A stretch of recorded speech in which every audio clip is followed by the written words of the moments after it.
Halo sahabat GKI Klasi Solo dimanapun Anda berada. Pada pagi hari ini sebelum kita bersama-sama merenungkan firman Tuhan, marilah kita berdoa. Ya Bapa, kami mengucap syukur untuk pagi hari ini. Terima kasih ya Tuhan untuk hari yang baru. Terima kasih untuk kehidupan yang baru. Jika sebentar kami akan mendengarkan firman-Mu, biarlah Roh Kudus-Mu yang bekerja di dalam hati dan pikiran kami, sehingga kami dapat memahami dan pada akhirnya dapat melakukan firman-Mu. Terima kasih ya Tuhan, hanya di dalam nama Yesus Kristus kami berdoa. Amin. Sahabat GKI Klasi Solo, pernahkah kita menyadari setiap kali kita mendengarkan firman Tuhan, kita sebenarnya sedang diperhadapkan pada sebuah pertanyaan penting. Apa tanggapanmu? Di zaman sekarang, kita menerima begitu banyak informasi, kita melihat begitu banyak sekali khotbah, kita mendengarkan potongan-potongan khotbah di dalam media sosial kita mendengarkan renungan-renungan harian di dalam gadget kita juga membaca banyak sekali kutipan-kutipan rohani yang dipotong menjadi video-video pendek.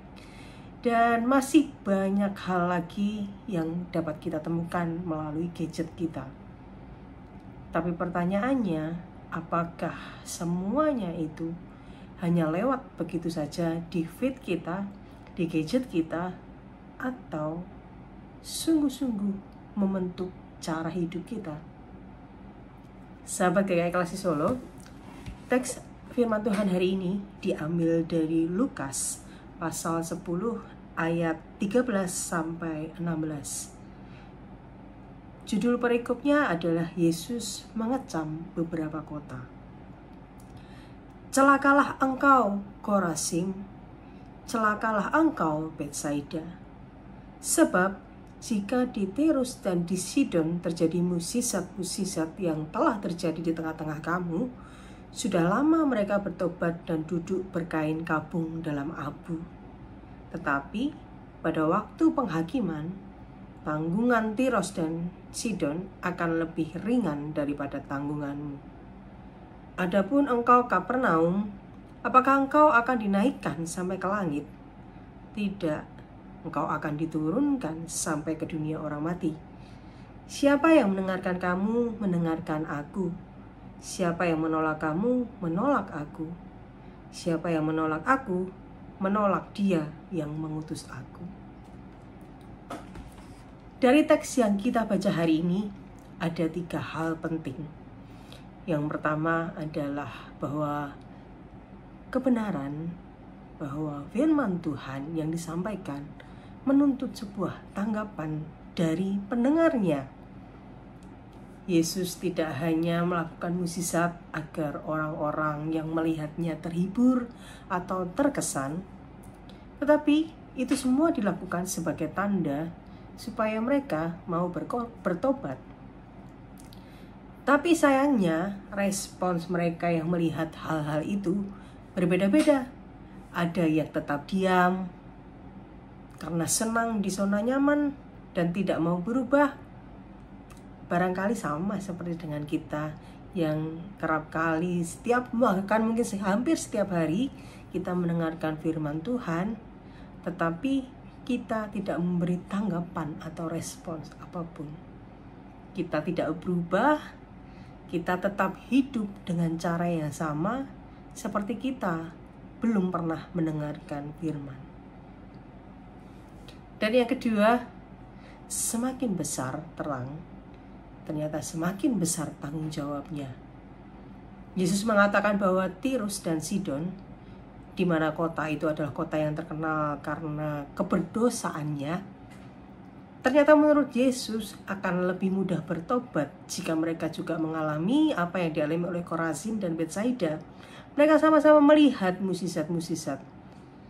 Tetapi apa yang dilakukan oleh Tirus dan Sidon, meskipun mereka kota yang jauh lebih berdosa, mereka kota yang jauh lebih jahat, tetapi mereka bisa diselamatkan. Kenapa?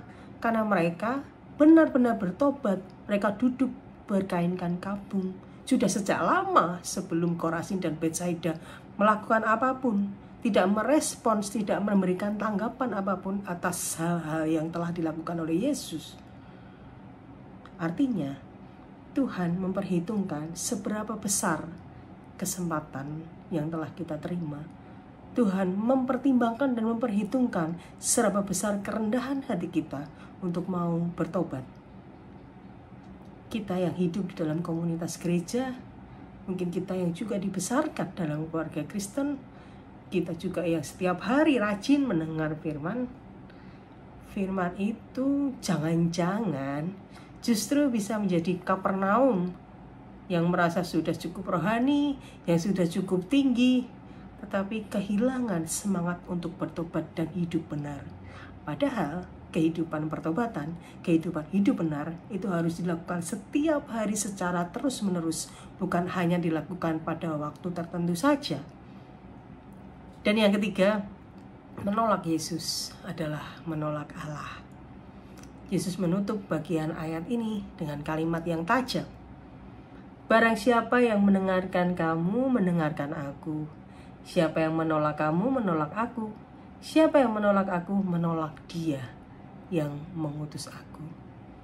Ini menjadi sebuah pengingat bahwa setiap kali kita mengabaikan panggilan pertobatan, kita bukan hanya menolak ajaran, bahkan kita menolak pribadi Yesus itu sendiri, dan bahkan Allah Bapa yang mengutusnya.